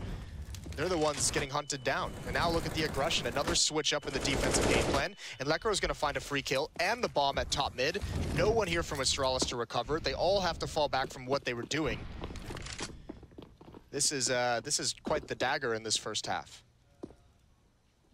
It's great to watch this because I feel like we've been talking about, you know, Astralis not sort of looking quite like themselves, but I feel like this Fnatic team have had a hard time finding their own form as well. Now it's looking exactly how you'd want it. It's like opposites, isn't it? Yeah. Astralis isn't looking like themselves in a bad way, and Fnatic almost isn't looking like themselves in a very, very good way, because this is a level of Fnatic that we haven't seen since the previous iterations. And even then, it's probably been over a year. It has been a very long time, and I mean, we've seen sort of flashes of it, and it's gone away a little bit again. But this is very impressive. You'd love to see this. JW, triple box, gonna miss the kill, still a lot of damage. The grenade follow-up, almost catching Glaive. It'll be Golden to finish off the kill. He'll take that any day. Now, more trouble coming Astralis' way. 2 versus 4 here, not that much time left. Device somehow getting both those kills. I'm not really even sure how, but they don't have the health, and they only have 30 seconds. Yeah, and they understand that. That's why you see them both backing off and trying to be sneaky, trying to play this time. They have to hurry, though. Under 30 seconds, 25 to be exact. They're going to get all the way over to that B bomb site. Flusha and Lekro still haven't responded quite yet. In the middle of the map, they're kind of being honest, respecting that A bomb site, and so it's going to be a bomb plant. But there's 2 HE grenades, Andrew, so surely... Oh, actually, Flusha got there quick. Holy hell, he jumped into window room. I didn't even spot it. Zipnik's now can't plant. He's got no time. No, Lekro just needs to live. It's done. Didn't have quite the time for it. That is very upsetting. Flusha with the perfect timing, catching him, jumping out the window with the bomb. That's all it took. I didn't know Flusha could move that fast. Well, apparently he can. Yeah. He's does have a, you know, a bit of a special way of playing this game, so it's just his style, isn't it? 12-2, moving into the 15th round. And, I mean, how can we put this? Just a brutal first half for Astralis. And Fnatic, they're not just winning, they're excited. I mean, it's been a long time since I've seen Swedish players get really fired up. I'm liking this. I want more out of that for them as well. It's probably been since, what, like middle of 2014 since we've seen that, because they were just so used to winning everything for like 2 years. So that's true. Even when they were at the you know, their high, they were just thinking, yeah, that's just how it is, isn't it? It's Crims with one more headshot. Golden gets taken down. He's going to go for the peak. A little bit too wide, maybe, or had the wrong angle. Kirby takes him down. Flusha's going to fall in the middle. So a bit of a tight situation here. The grenade is not quite going to catch Dupree. Maybe that would have done it. Bomb goes down. He should not be losing this Astralis. No, they really shouldn't. 4 on 2. They've had plenty of time with this cover of smoke to get into better positions. Dupree's under balcony. They actually have 3 players at Hall, so actually if this smoke could have ruined their day, considering 2 players are affected by it, and a 3rd one is even taken out. Smoke on top of the bomb. Left over to try and find one more, but can't respond fast enough. JW had yet made his move, and Device is going to end it a 3rd round right at the end, but it just doesn't feel like it's going to be enough. Yeah, 3 out of 15 ain't bad, Moses. Actually, when you say it out loud, it kind of is. It's kind of awful, isn't it? Sounded better inside my head, really. Yeah. So, Astralis versus Fnatic first half done. Obviously, we've got some stats for you that will sort of highlight exactly what's going on here and just how rough it's been. The Swedish team have been unbelievably good in the first half here. I mean, this is a little bit outrageous. See some of the highlights here where Crims is just, you know, gone ham, basically. That's just the start. When you see that he's killed 4 players and only lost like 50 HP, that's when you're just like, something's wrong with Astralis, because normally they're very, very good at trading that. But, I mean, fair play. He also kept that pace up throughout this, had a couple of quad kills early on, and Hamel Brothers doing well. Look at that. Not bad at all. He's having a phenomenal event. Yeah, that's against Virtus Pro. First half against Astralis, 112, 17 and 10. I'll take either one, really, at this point, you know, just anything over 100 like that is going to be a good sign. It's unreal. And I mean, obviously as well, I know Yanko talked about it. It's not just, you know, he was always known for being like a defensive specialist, one of those like anchors and more passive players that allows guys like JW, Olaf, and Flusha to make those aggressive plays and those creative plays across the map. He's doing it on the T sides as well, as hopefully we're about to see to back up my point. Moses, the way forward is simple. Just don't do what North did, and things will be fine. Words to live by, really. Yeah. 12 and 3, moving into the 16th round. It's just banter, guys. Just banter. I noticed, by the way, that you know you were rooting for Astralis last night, predict them to win, and then as soon as they did win, you're back at the hotel wearing a North sweatshirt, North hoodie. Yeah, listen. You're just all over the place. Gotta keep up alliances, Moses. It's esports. You never have too many friends, really. Can't burn those bridges quite yet. Never know when you might get into a Twitter argument and you need the backup, so gotta be careful. Crims charging all the way into connector, and that's a lot of damage. Glaive on 2 health. Gonna put up a smoke and managed to cross to the other side. There's a smoke to block him off, so miraculously he's still alive. And JW running right through. It's gonna be Crims instead to pick up that kill on Glaive, but he at least did some damage. This is still great. Fnatic have managed to infiltrate all of this connector, and now in towards the jungle.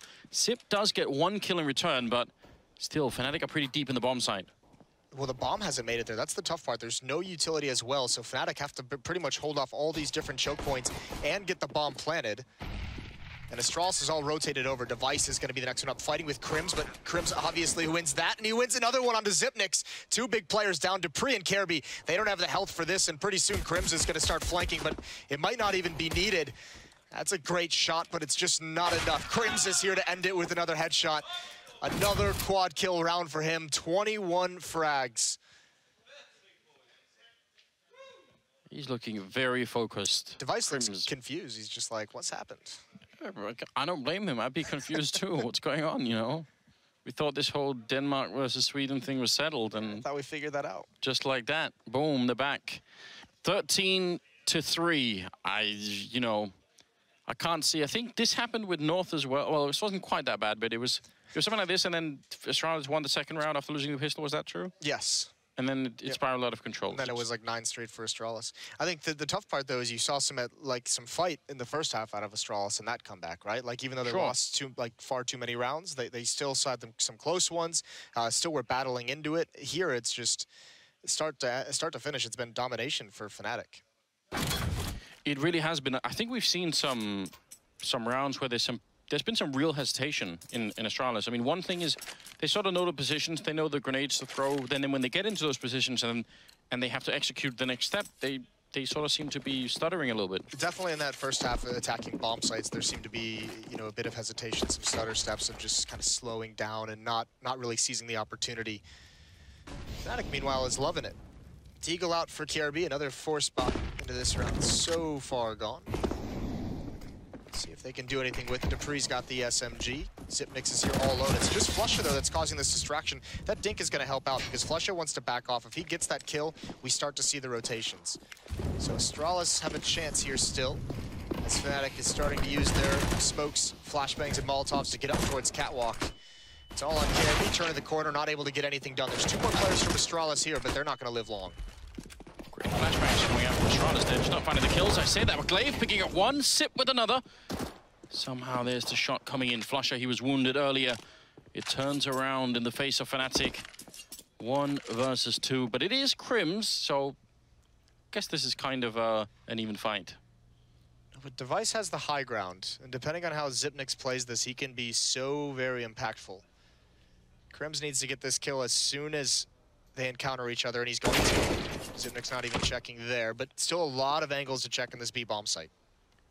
Small point of criticism here. Device has got him at 10, but he's using the CC. Did you not see Vega play? I mean, what?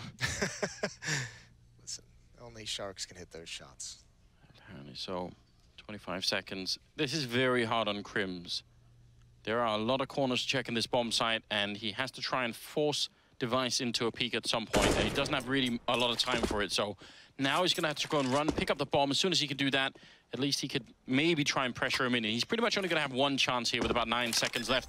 Goes for the plant, and Device is going to shoot him in the back. So, yeah, it's hard to really criticize Crims for that one. I mean, you just don't have a lot of choices there. And at a certain point, when too much time has gone off the clock and there's about 20 seconds left, he has to start making footsteps because he's got to pick up the pace. And once the audio cues come in for Device, his advantage, which is already incredibly strong, just triples, quadruples even.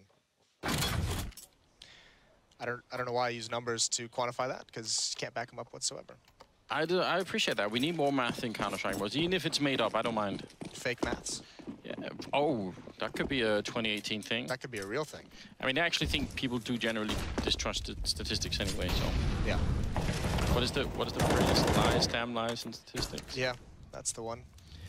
18th round, ladies and gentlemen, and it's, I mean, the first part of the prophecies come true, Moses. They win the second round. Yeah. So maybe this is a thing. Battered in the first half, get them right where you want them, win the second round. There's going to be at least one person on Reddit claiming that it was planned. It was all planned. It does make for really great drama, but I doubt this is what they intended. Nice shot from the Device, completely canceling out JW in that round. Flusher wants to get a little bit of a peek in, but Sip is close here with the MP9, able to get that corner, and he's playing it very well. It's hard for them to really dig him out of that one. Crims goes down next in line, the bomb even dropping into the bomb site, and Licro now on a bit of a flank, while also getting flanked. Flankception? All right, headshot. Not anymore. Necro, I guess. That works out. Trying for another one. Could have been beautiful. He would have had even 40 seconds if he could have done it. But instead, KIB takes him down, so 13-5. Debris upgrades the Scout into an AK, so they salvage a rifle as well, because that's a very costly round for Astralis, even in a win. This one needs to be clean, as they need to build up some kind of money to sustain through the rest of this half, if they want to make that comeback. If they want to fulfill the prophecy. Yeah, what do you think? What is the current value of comeback coin, Moses?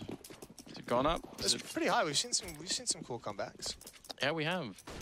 I mean, it's bound to happen with so many one-sided matches. I feel like some of them have to... They've all been attempted comebacks, right? Yeah. I mean, that's A for effort, I suppose. Device trying to see if he can maybe get a bit of a sneak in there. They really don't have anything to work with here on the Fnatic team. One upgraded pistol, and that's pretty much it. So either way, they should get chewed up pretty easily here. There's Crims going down. Lecro's the one that has the gun on the other side towards T-spawn now. Okay. It always sounds bad when you get dinked, and then you look at the HP and you realize he's only got down to 70. My God. Nice touchdown from Xyp9x. He's no more. JW evaporated from that 1 HE grenade.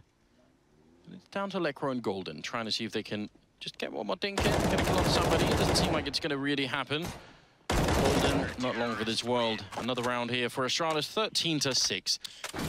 It's much too early to celebrate, though. Yes, it very much is. But at the same time, if you think back to that comeback Astralis had versus North yesterday, this kind of a lead can disappear very, very quickly, very unexpectedly. All of a sudden, you can look up and realize, you know, there's maybe only 2 or 3 gun rounds that Fnatic will have before they're within striking distance again. So you don't want to let your foot off the gas. 13-6. 1 AWP on the board. It's in Dupree's hands. He's going to be taking that over at Tickle Booth towards the A bomb site. Heavy play towards Catwalk for the Astralis side. Device and KRB going there. Zipnix is going to be playing at the van. How aggressive Flusher is playing. Putting some pressure on Sip already. That did force him to use the grenade and smoke to follow it up here. So they're bleeding him drive grenades really pretty much right off the bat. That already is not that bad. Not a bad win at all. He's got nothing. JW boosted up. How much does he want to commit to the window? KRB's up here, but Glaive holding it down. He gets taken out. There's the trade, though. KRB coming through. That was unexpected from JW's perspective. A lot of manpower to be devoted to holding window room, and with that, Zipnix, because he has no utility, perhaps rotates away. It's Device who takes it up, but he's only got one flashbang, so depends on where they want to go. And it looks like mid is the answer. Crims is there, Lekro and Golden as well. Device is even sneaking in towards the catwalk here, so could be a big crunch on the middle for Astralis if they get the timing down right. Sip now joining Dupree over by the CT spawn with 40 seconds. As Fnatic need some sort of entry, here's the big issue. They don't have any smokes right now. They have flashbangs to try and get through. KRB gonna take one more kill. They can't really even dig him out of that corner, just has to stay crouched. And they can't really get him. 25 seconds, and somehow this round has slightly fallen apart here for the Fnatic team. So much damage onto KRB, but there's just no way in. This has got to be very frustrating. You call this checkmate. KRB just sits there patiently, and they can do nothing. They walk right into the AWP. That's rough. Crims had been watching for that follow-up peek from the broken window inside that room for 20 seconds, and as soon as he looks away, the timing of it is really brutal, and Flusha just trying to live, and he's going to be able to. Great defense from Astralis. Typical Danish defense. Let him have mid and just don't let him go anywhere else. Yeah, that worked out very well for them, obviously. Just, they didn't really know how to get rid of KRB, and the timing is unbelievable. I mean, in this particular peak, Grim's not going to be happy with that at all. And I think the fact that they had no grenades, because I think once they had that position, even if he gets the first kill, they just say, all right, we'll just smoke it up and then smoke off CT spawn or jungle and then go for it. But they didn't have enough grenades. Oh no. That is the one AK-47. Maybe Lekro wanted it, because he's got armor as well, so they're obviously doing like a trade-off game. Yeah. Maybe he's just like, I want that AK-47. That's a bit aggressive, isn't it? Seems a bit unreasonable. Lekro can make up for it with one good deagle shot. That's all we need right now. This Flusha still hitting a headshot. Lekro to follow it up, taking down Dupree. Maybe they did get Flusha fired up. Device is going to go down as well. Lekro hitting another great shot. And just like that, Fnatic powering through, catching Astralis completely off guard. It's now down to Sip and KRB. 2 versus 5, and what can you really do? When all else fails, knife your teammate and run through smokes. That's a matchmaking strategy if I've ever seen it. Zipnix and KRB don't even have a chance to get back into this. They just have to sit back. And it's tough because you can't even position yourself for any kind of exit kills to hurt the economy, because this is essentially a save round from Fnatic, so they're going to have plenty of money. Good enough kill there. Yeah, they're going to have a lot of money, and they're going to steal the M4 and the AWP too. This is... What a brutal knockout round here coming in from Fnatic. Puts them on 14 overall. Yeah. But I think it's worse than that. I mean, Astralis needed that long streak to sort of really shut down Fnatic. They're going to be fired right back up again. Yeah, and also, I mean, just for their own sake, is gaining that morale of having a deep run and at least closing the gap towards, 9 or 10 before you let one get away. And now on the verge of being reset as well, because they have to buy back into this round. If they were to lose this as well on the Astralis side, they'd be really, really hurt for a purchase in the next one. They have decent money, so they'd still be able to go for something relatively strong, but they'd be missing some rifles, some utility. Golden with the AWP, had the good spawn, narrowly misses that shot. Grenade there to try and keep himself covered, but Glaive is in an enormous amount of trouble. They're going to try and see if they can rush him down. I don't know how he's still alive. Grenade goes too far, and a little bit of a shot coming into KRB. They're all stuck on each other, and Glaive goes down.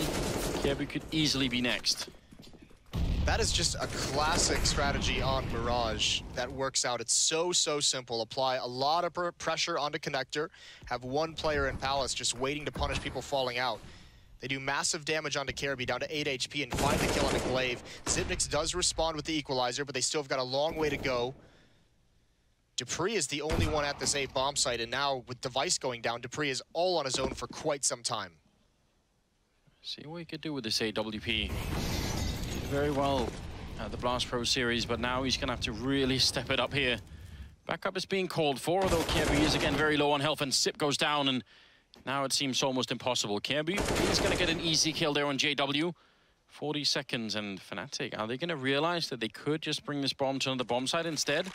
Seems like they're still kind of pushing that A bomb site. So dupree's going to have maybe one chance to make this work. KRB coming in with a bit of a flank, making a lot of noise, and they're going to double peek him. Means it's 1 versus 3 here. AWP for them all. There's one good shot at least. Flashbang to try and maybe put a bit of pressure on them. He's going to go for a shot through the box, not hitting anyone. Does it again and nearly gets the leg on Golden. That would have been good. Another flashbang is in, trying to bait out the shot. He knows that someone's going to be there. Does he see the chance? Sees the head at least, misses the shot, and Golden is close. dupreeh trying his best, but at 10 health and with already a bit of time on the clock here, he's going to have to make it back. Wow, that could have been a very different round. There's a lot of chaos in the middle. There really is. That's a nice round from Fnatic, and it almost takes so long to come to fruition. This is a lesson of why you need to be, as a professional player, you need to be able to handle a lot of different weapons. Golden picking up the AWP allows him to call that kind of a fast tactic. He had the spawn for the mid pick. JW takes the AK-47. What's essentially a rush towards Connector gives them so much map control, so much damage onto Astralis early on in the round. That's really good stuff out of Fnatic. They've put together a really, really nice game. Yes, there's no denying that. 15-7, another tactical timeout here for Astralis right at the end of the rope. Trying to see if they can, you know, summon the last bit of strength here, make it work. It's involving AWP that was saved, the Scout, the M4 there for KRB. Not really the greatest of weaponry here, but this is exciting, Moses. Just at the time where we're starting to see, you know, new sort of CIS teams rise and everything else. Think about how long, relatively speaking, Swedish Counter-Strike, especially I think in the light of how massive Swedish Counter-Strike was in the beginning of Global Offensive. I mean, it overshadowed everything. And unanimously, everyone would agree that Sweden was the #1 Counter-Strike nation in the world. To see them sort of come back now and play well is quite excited. I think it was you that made the joke just a few months back that North American Counter-Strike had started to like eclipse Swedish Counter-Strike even with the emergence of Liquid and Cloud9, which is kind of cool. Yeah, I might have made a mistake on that one. That might have been, I think you were right at the time. It was just very short-lived. Yeah, a little bit of a taste of regret there for me, like regret coin. It's always flush. Yeah, by now. dupreeh in the window. Device, very aggressive here, and I kind of like that. Got to be very careful. That's an AWP versus Scout battle. You might not end up winning. Here's a play. Look at KRB on Catwalk. Flusha is waiting for this. Depends on how far forward KRB wants to go. But it's no doubt they need something. Whether it's KRB, whether it's dupreeh with that AWP who's found nothing. KRB doesn't want to progress any farther than he already has. Xyp9x and Glaive stacked at the A bomb site. That's a CZ and an M4. And how are they planning to make this work? I mean, those, I would say, are very questionable positions. Two of the people that are coming in from that ramp have Molotovs. The chances that they don't Molotov Secret, Shadow, I would say are quite slim. And then Crim's on the other side. I think this setup is going to maybe just fall to grenades.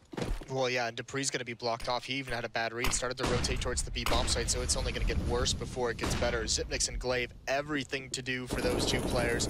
Molotov out in Sandwich. JW lurking aggressively with this kind of hit. They've taken the attention away. Molotov into the site, nothing into Shadow. There's dupreeh with one at Device. This has somehow worked out. Glaive shuts both down. Grims is still alive and dropping down, not ready for Xyp9x. And miraculously, no one throws a Molotov underneath the balcony, Anders. Yeah, that was a really interesting round. They Molotov sandwich, they Molotov site, and nobody's there. If one of the players on the Astralis side had been in one of those positions, they just probably win the round right away. Because what do you do if you're the other player on that bomb side? You have to help your teammate that's about to be set on fire, and then you peek out and everything falls apart. That was, I mean, almost sort of a bit of a roll of the dice there for Astralis, you know? Yeah, I mean, you kind of need him to make a comeback such as this, and it's still a long way to go. Electro's just going to run right through the smoke. He wants some action. The spray doesn't work out. dupreeh recovers in time, and so does KRB. The initial surprise fades. Glaive's brought down to 2 HP, though, and he's going to get taken out by an 8. So again, a 3-on-3 from Fnatic. And look at this. They're just going to back off. They want JW to be the next one in. Astralis thinks the hit is towards the A bomb site, and Device gets caught being greedy. Xyp9x at A, KRB in window room, and Fnatic has control of everything. And they look like they're making the right rotation at the moment. Kiebu has to try and fall back towards that B bomb site. If he's not there in time and they get the bomb down, how do you retake that 2 versus 3? Crims with the AWP is a little bit behind, so he's just going to cross slightly before they show up. Now, this is really interesting. They're going to have to spend a little bit of time checking this bomb site. Already running in. JW still wins that fight. And I think that just might be it here. 1 versus 3. Sit the last one left. He's going to get a kill on JW, but the bomb is down.